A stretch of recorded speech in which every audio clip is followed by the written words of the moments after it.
Welcome back, fight fans, for yet another week of Shootin' the Shit podcast here on the Loudmouth MMA Podcast Network, as well as our YouTube channel and everywhere else this stupid show is found. I am Riley Kontek. I am with you, as always, back for our 16th episode of this show. How Keith Shillen continues to let me put this show on the network, I still don't know. He must be dying for content during these lockdown times. Before we get to our amazing guest today, I do want to plug our sponsors. Since most of our listeners are from Illinois, I will continue to plug our sponsor. Again, if you guys are looking for interior, exterior construction work, remodeling, home improvement projects done, I want you to call or go to Facebook and visit Cornelius and Sons on Facebook to get those home improvement projects taken care of. Contact Raul. He's a real fair guy. He'll give you a good fair price. He's at my house almost every weekend doing something for me. So again, if you are in Illinois and you are looking for home improvement projects, again on Facebook, that is Cornelius and Sons LLC. Okay, on to our guest who has been gracious enough to join us today. We've been in talks of doing this show for a few weeks now, and it was just a matter of timing, and it's good time now. She is now a bantamweight, moved up from flyweight. She fights for LFA. She is Hailey Cowan. Hailey, how are you doing today? I'm good. It's hot. I'm in Texas, so. Yeah, hot. It is summer everywhere in the United States. Right? Is it? Yeah, unless you're in Alaska, I think most places are pretty hot today. So Hailey, it's good to have you on here. You know, I've followed your career since basically the beginning of your pro career. I don't really watch a lot of amateur stuff, but I have seen your fights. Before you were a fighter, though, you were a collegiate gymnast at the University of Baylor. So just kind of like, how did that come about? When did you start gymnastics? Describe your time at the University of Baylor and doing that. And was there a higher level that you attained to achieve? And did you maybe qualify for an international competition, et cetera? So I was actually on the acrobatics and tumbling team at Baylor, which is like the sister sport of gymnastics. Before that, I was a gymnast, so I was recruited out of gymnastics for acrobatics and tumbling. I was a very tall, big gymnast, so, that wasn't really in the cards for me to go to college. I'm like 5'9" and a pretty big girl. So I found this other sport that was really, really good for me. I actually signed the first or second scholarship. I was on the inaugural team. So, what acrobatics and tumbling is it's like a hybrid between gymnastics and competitive cheerleading. So basically we throw people up in the air, catch them, tumble, do all of it. We do it individually, and then we do it at the very end, the competition as a team. Signing my scholarship for Baylor was probably the best decision that I've made on my own, like without my parents. It was my first big girl decision, and it was the best one that I made. I loved every second of Baylor, even though we were kind of the guinea pigs because we were the inaugural team of a brand new sport. Best decision I ever made, and I honestly think that it really did lead me to MMA because, I stayed home. I'm from Waco, Texas, which is where Baylor is. Yeah. Not a part of the cult, don't worry. I was going to say, you Branch Davidian? Never met him, don't know him. No, okay. I was like a baby. I was like 1 when that happened, I think. So, but no, not a Branch Davidian. But yeah, so, I was still in Baylor, got a job coaching at a university in the area of Pennsylvania out of college. Was about to leave and go to Pennsylvania. Decided I wanted to try an MMA class for fun. Went in day one. The coach kind of got excited because I was, a college athlete. And in women's MMA, that's now become the thing. But back then, it was just kind of a bunch of really skilled girls, not really many athletes. So the coach got really excited, started investing in me a lot. And I quit my job, and started training full time. Yeah, that seems to be the story. Every time someone just goes into an MMA or kickboxing class, they always come out like, I did it once and now I just can't stop doing it. Yeah. It's amazing how everyone's story ends up being like that. So you said you were like a hybrid of cheerleading and, what do you call it? Cheerleading and gymnastics. Thank you. So did you guys ever perform at like the halftime of football or basketball games? So we're not cheerleaders. We don't cheer for other sports. We don't even cheer. The only reason I make that comparison is because you see them throwing each other up in the air. Yeah. Yeah, that's the only thing. It's acrobatic gymnastics. So I don't know if most people haven't heard of that, so I always just make the cheerleading comparison because it makes more sense. Yeah. So. For someone who doesn't know as much as like me, that would make more sense to me. Like you might find this really hard to believe, but I don't watch a lot of cheerleading. What? Yeah, I know. I come off as a big cheerleading fan. I'm not a big cheerleading fan either, which is why it's always hard for me to explain it that way. Because I'm like, I'm not a cheerleader, I was a gymnast, but it makes more sense to most people. So right. Do you consider cheerleading a sport? I actually, competitive cheerleading, I think they're athletes. Mainly because a lot of the girls on my team came from that sport, and so I've seen them. Now, what you just said is a tiptoe around the question. I said, is it a sport? You said they're athletes. I can be an athlete and walk to my mailbox and mail it. It doesn't make me a mailman. I'm sticking with them being athletes. Okay, so they're athletes that do an activity. Yes, they're very athletic though, dude. They're tough, Definitely. man. Like half of my team, we were about half gymnasts, half cheerleaders, and then a few acrobatic gymnasts. So it was very interesting because cheerleaders and gymnasts have totally different mindsets. Yeah. So basically, we all hated each other for about 2 years until we figured out how to work with each other. Sounds like really good team chemistry. Right, yeah. Getting off on the right foot. Now, before we go off on some tangents on some other things here, well, we'll wait for that. Let's talk about your fight career first. Okay. Then we'll talk about some random shit I wrote down. And I know you and I have talked politics a few times. I know Keith likes to stay away from those things, so we'll try to adhere to his admonishment that he usually gives me. But we'll talk about that, and then we'll talk about the UFC 252 card that's going to be coming up on that Saturday, that pay-per-view card.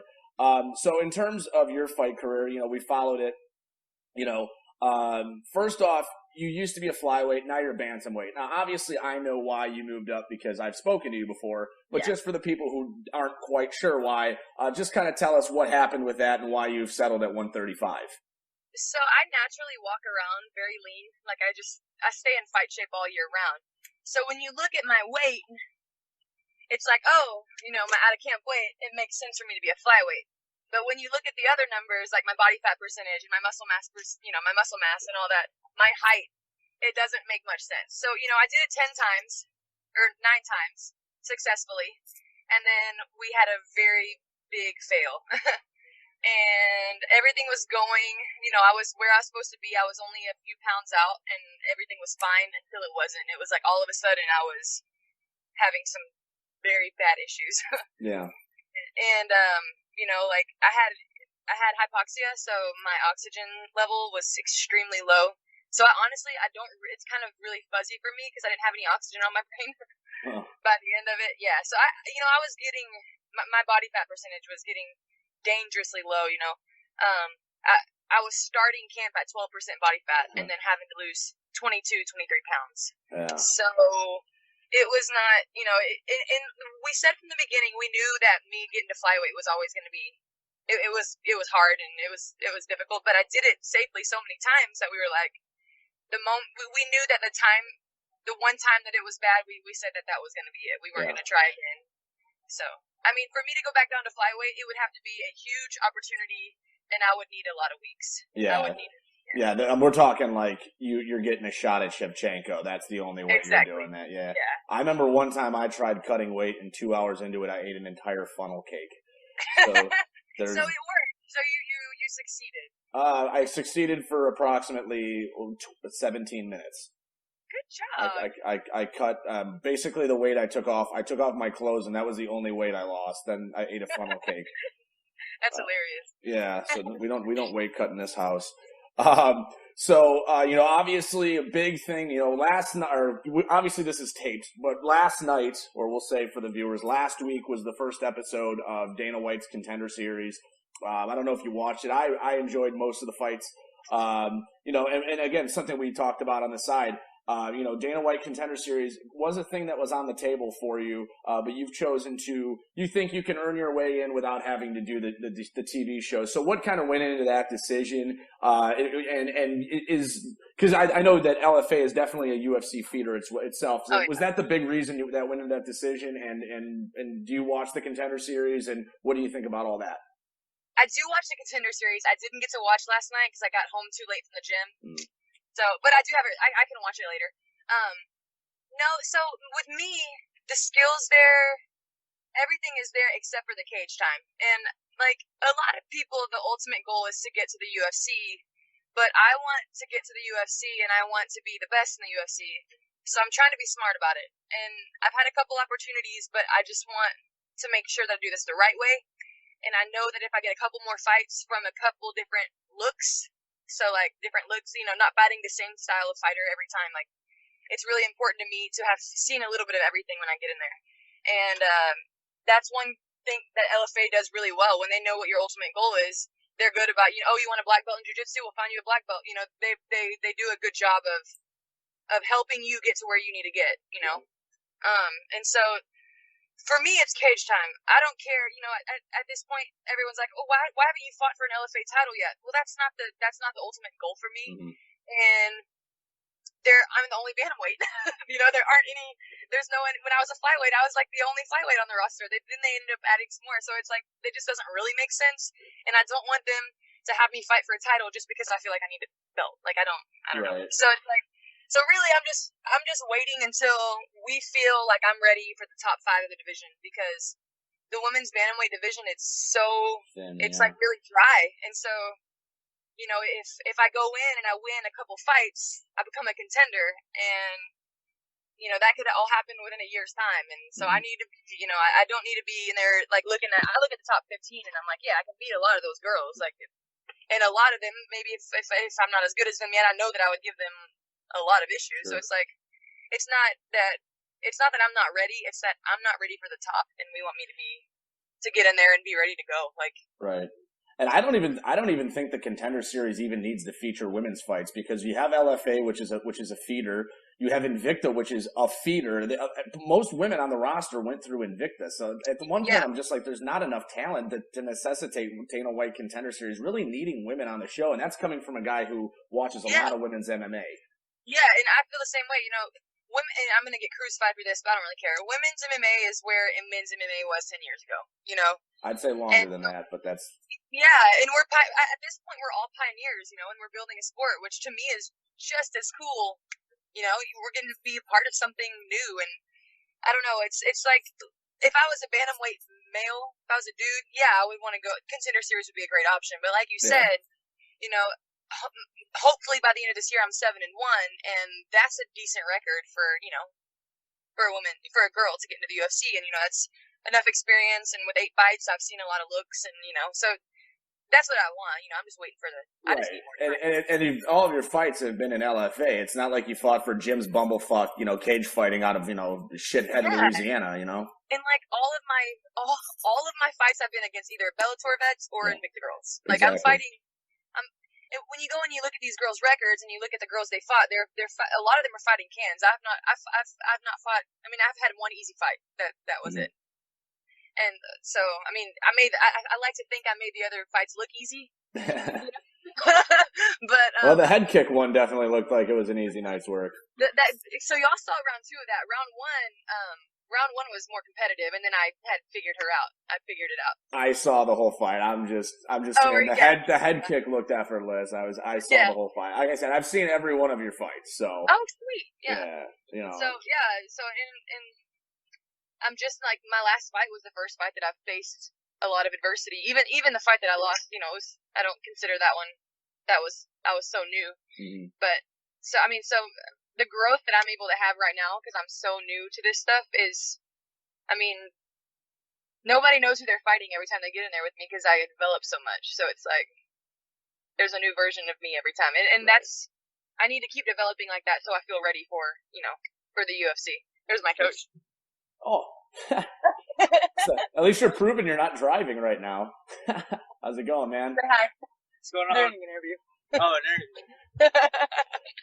Always great when we have these interruptions. At least it wasn't Emily Ducati's dog scratching on the door in the background. Or a cop. Yeah, exactly. And again, just so there's no creep factor here, I don't watch every one of your fights because I'm like a diehard. I'm kind of like and I hope I'm not blowing up somebody's spot that I do this for, but I do a lot of scouting reports and I send them to a certain individual that works for Invicta. So, and I'm not going to blow up his and or her spot. I mean, if you're doing interviews and podcasts and stuff, you better know what you're. I actually prefer to not know anything about them and then just, like I said, just try and go into it like I know what I'm talking about. So, last thing we'll ask you about before we head on to a few other things here, and it might, it might sound like political things, but these are more pop culture things. Upcoming fight. I know that we're coming off a COVID layoff, but is there do you have a date? I have a relative date. We're shooting for September. Nothing's set in stone. I never really believe anything until about 2 weeks before the fight. Right. So, girls are fickle. People think guys duck. Girls are worse, man. They're so fickle. You might have, I've had like 6 opponents for one fight. It's, some are super game and some are super flaky, so you never really know what you're going to get. So yeah. I never really know until about 2 weeks before, but we're shooting for September, and then I'm hoping for another one before 2021. Yeah, that would be, if you did September and you came out relatively unharmed, I don't see why you couldn't fight in November or December again. Yeah. That's sure. The plan. Yeah, and that's why you said some of these girls are flaky. That's why whenever the Invicta releases their card, I don't actually write it down until like a week before the fight, because I'm like, there's at least 2 or 3 fights that are changing. It's true. And it might not even always be flaky, but issues with weight cuts or whatever it is. But it is never, you don't know what you're going to get until you step on the scale. Yeah. And you might be a different person on the scale. Yeah, right. And the weight cut thing really is it's not exclusive to women, but it's definitely more of a higher percentage of weight cut misses. And, that's got to be something to do with not genetics, but like the makeup. Hormones. Hormones is the word I was looking for, because it's more prevalent. Maybe there's just less to cut. I don't know, but. We definitely have obviously more factors that go into, but, as someone who's messed up big time, I can honestly say that is also something that I have always taken into consideration when planning my weight cuts, are the girl problems. Yes. And so, we only have ourselves to blame. That's not a surprise. Right. So, my weight cut went badly, but I think that was my body telling me that we're in the wrong weight class, Yeah. So. My body does that sometimes, but it's telling me that I'm hungover. So there's that. So good. It's good to see that. Well, on paper right now, you're coming back next month, so that should be something to watch out for. And I know the fans of this show will definitely check that out on LFA. Get UFC Fight Pass, people. Yes. I missed when it was on Access TV, but it was followed by like New Japan Pro Wrestling or something. I was just like, okay, I'll watch this wrestling and then watch that. So moving forward here, we'll get to some non-MMA topics before we get to the UFC. Big topic right now is, and I'm sorry, Keith, but this isn't politics, is patriotism in the United States. Yes. I wouldn't bring this up, but Hailey, I've seen probably 2 or 3 tweets in the last week about, I love America, I'm not apologizing, blah, blah, blah. At what point are we in our I would say brief history here in this country that becomes a controversial statement, or standing for the flag becomes a controversial action? I just don't understand what that is all about. I don't know, man. I can't. This is what I say, and I'm not a love it or leave person, but I kind of am. I'm like, you've got 195 other options, like. More than that. You know what I mean? Yeah, and like I've lived in, I've spent summers in Africa. I've spent a lot of time there actually, and I've seen what it's like, and we don't. Honestly,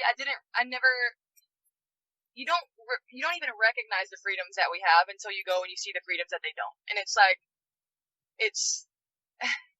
I don't know, it's disrespectful to me. It's so disrespectful, not just to our military men, but to those other countries who legitimately don't have freedom. Right. So yeah, I think I live in the best country.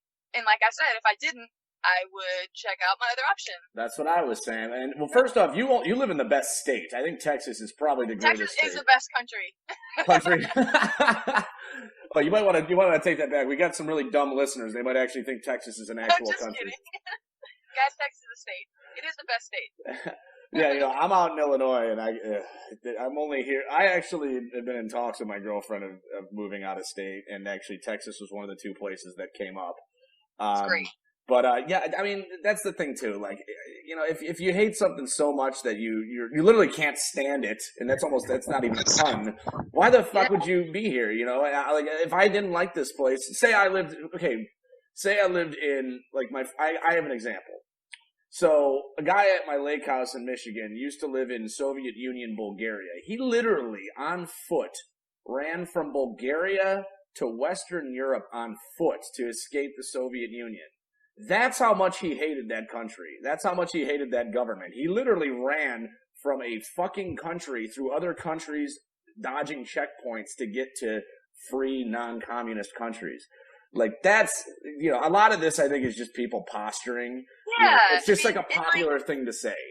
And, we want you want the illegal immigrants over here, but if it's so bad, then why would we want them to come over here, Like, stay where you are if it's that bad. Like, right, yeah. I mean, people are literally breaking the law to come here. That's how great this country is, We've got it so good, man. And, honestly, 2020, we've seen a few of our liberties taken away from us.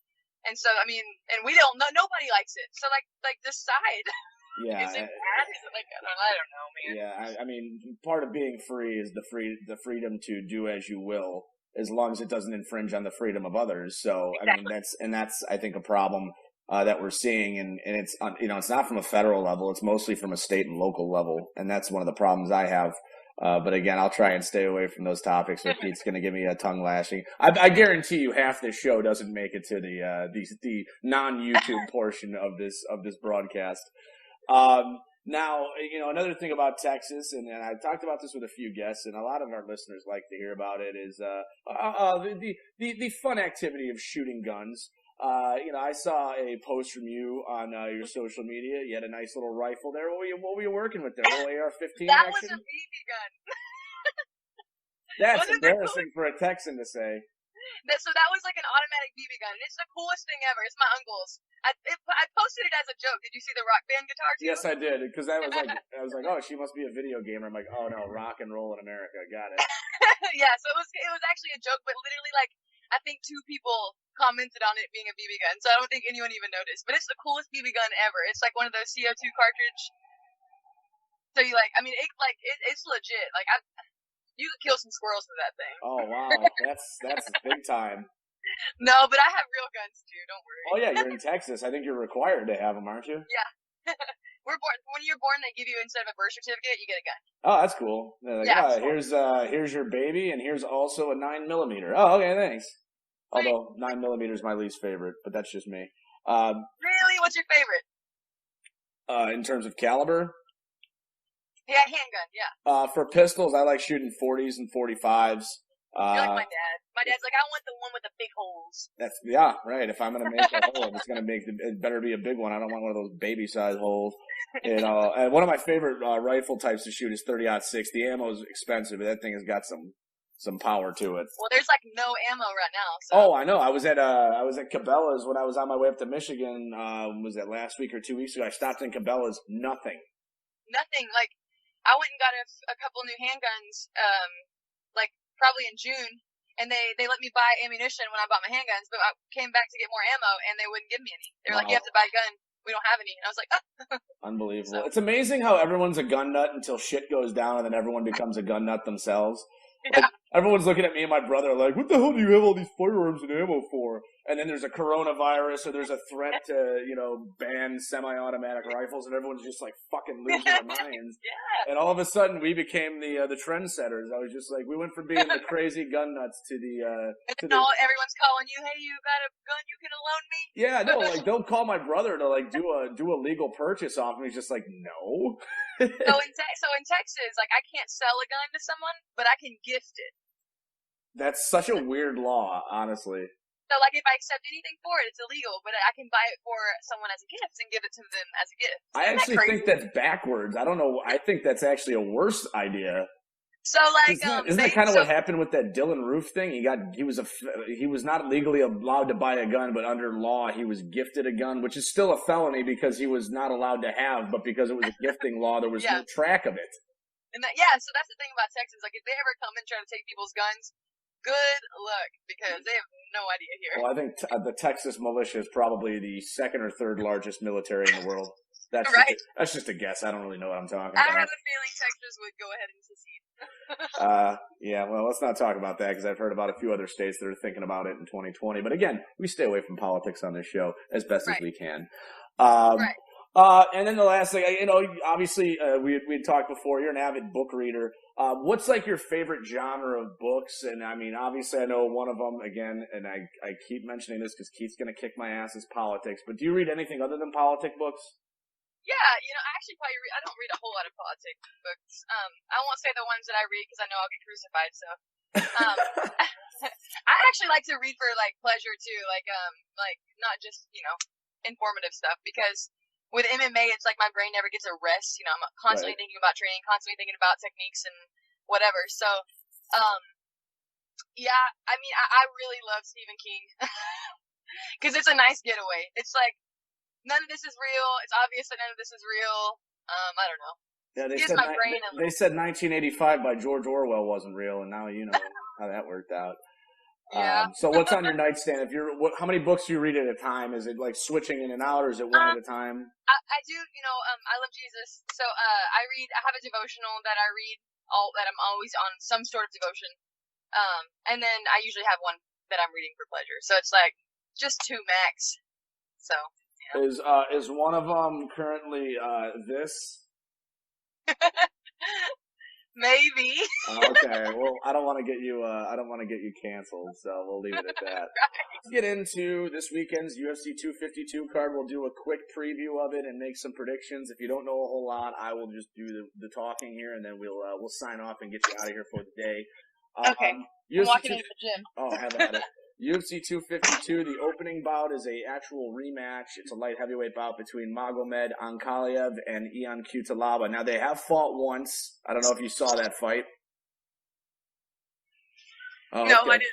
Yeah, it ended in controversy. Ankalaev was lighting up Cutelaba, and there was a very early stoppage. So they're doing a rematch. Do you know anything about these two guys or no? I have no idea. What do they do? Tell me their styles, and I'll tell you who's going to win. Cutelaba has pretty heavy hands. He's got good wrestling as well. Ankalaev is one of those typical Russian guys that's a very good top game grappler. Very good striking though as well. So it's Ankalaev won the first fight. Like I said, it was an early stoppage, but he was pouring it on at one point. I'm going to take Ankalaev based on those descriptions. Who do you got? I'll go with the Russian. The Russian over the Moldovan. Yeah. Got it. Yeah. Next one is longtime veteran John Dodson taking on Merab Dvalishvili. Again, if you don't know many about these two guys, I'll just give you the insight and you can give me your pick.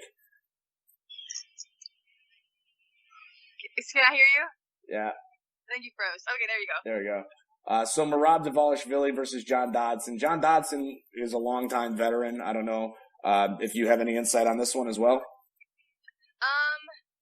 I'll go with Dodson, the vet. Yeah, Dodson's a long-time vet. I like Merab here. He's looked really, really good. He's one of Matt Serra's guys, and he has looked pretty much unstoppable since coming into the UFC. So interesting fight for sure. Now, this one you better know because he's a former UFC champion, for God's sake. Junior Dos Santos is taking on Jair Rozenstruik in a heavyweight bout. Junior Dos Santos is your pick. Yeah, this is going to be a strikers battle, and when you got two heavyweights that are strikers, I just don't see this going past a round or two. I have Dos Santos as well over Rozenstruik. Rozenstruik was dominated by Alistair Overeem before he hit that Hail Mary knockout, so I'm going to take Dos Santos. Doesn't he only have one loss? It could be. Give me one moment. I believe he's at 1 or 2. I will pull it up right now as we're here. Yeah, he's 10-1. His only knockout loss was to Francis Ngannou. But like I said, he fought Overeem and was getting dominated and hit a Hail Mary knockout in the 5th round. So yeah, I remember that one. Yeah, so I'm going to take Dos Santos as well. Bantamweight co-main events. The UFC machine has gotten behind him. Sean O'Malley, who looks like the white Tekashi 6'9", taking on Marlon Vera. Any insight on this one? Probably Sean O'Malley. I really want to see him fight a good wrestler so badly. Yeah, I agree with you on that. Marlon Vera, another striker. He's got good submissions, but he's not an offensive wrestler. But yeah, I think they're teeing up for Sean O'Malley. But I just can't see them giving him a title shot before he fights a wrestler. Yeah. But I mean, on the feet, he's exciting. So I thought it was interesting. Cody Stamann wanted that fight, and I thought that would have been very interesting, but they didn't match that one up. I think there was a reason they didn't match him up like that. But yeah, I'll take O'Malley in this fight, but I think Vera will give him a good fight. Vera's a tough dude. Yeah, for sure. All right, and the main event, the trilogy for the heavyweight championship of the world, Stipe Miocic, Daniel Cormier, number 3. Now, you got to have a little insight on this other than who you're picking. You know, I want to see what Daniel comes in. You know, the last time they fought, he seemed a little mental last time. I think with his head on right, I think he wins again. I think with his head not on right, he loses again. So I think it just depends on which, you know, and both of them. I mean, honestly, what more if they win? Whichever one wins, what more do they have to prove in that division? You know. Exactly. That was what I was going to ask. I said, win, lose, or draw. Is Cormier retire after this fight? Probably, I think so. I think it seems so like too. His last couple, he's been on the verge. So. Yeah, I mean, he is 41. I actually thought he was only in his late 30s, but he's 41. Yeah. So, I mean, he's made his money. I mean, he got in the sport, made his money, and he's broadcasting. He doesn't need to do this anymore. I think he takes his fight, and I think win, lose, or draw, he goes out. You know, Stipe, if he wins, I can't see him not taking more fights. Like you said, he doesn't have much to prove, but, you know, I don't see him retiring because he's still, I think he's in his mid-30s. He's 37. Yeah. Oh, he's 37. For heavyweight, that's not old. No, especially with how thin the division is. I mean, and he's already beaten Francis Ngannou, who's probably the next guy to fight him anyways if he does win. Yeah. So he'd get that rematch, and I think that's a money fight. That might make me question retiring. Yeah, well, me for sure because I fight like a little girl, but you fight like a grown woman. So you taking Cormier or Stipe on that one? I'm gonna go with Cormier. Okay, I'm gonna take Stipe, so we will have opposite picks for that one. My coach is shaking his head at me for choosing Dodson, so.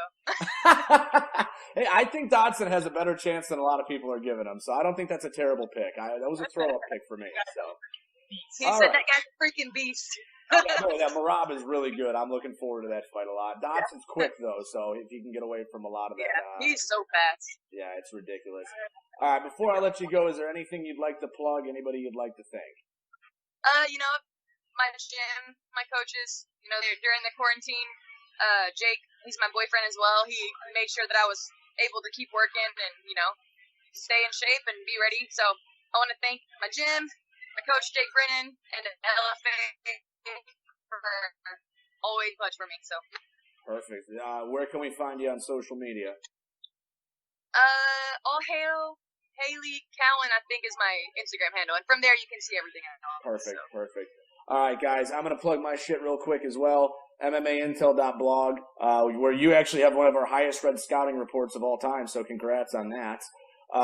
Go there for everything. We got updated contender series rosters and fights. We got UFC rankings, matches to make after every card. There's a bunch of shit if you're an MMA nerd. You can check me out on Combat Press. I usually only do an article or two a month. But thanks to Rob Tatum and Brian Henderson for continuing to put up with me on that website as well. Other than that, you can find the show on our YouTube channel, SoundCloud for the Loudmouth MMA Podcast Network, Facebook, Twitter, Big Riles MMA. And I think that's pretty much it. So, Hailey, thank you very much for taking the time to talk to us. Really enjoyed the conversation. And, you know, good luck with your fight in September. Hopefully it does happen. Yeah, hopefully. Keeping the fingers crossed. Looking forward to that as well. So, for Hailey Cowan, I'm Riley Kontek, saying continue to watch the fights, continue watching the show, and go fuck yourselves. Good night.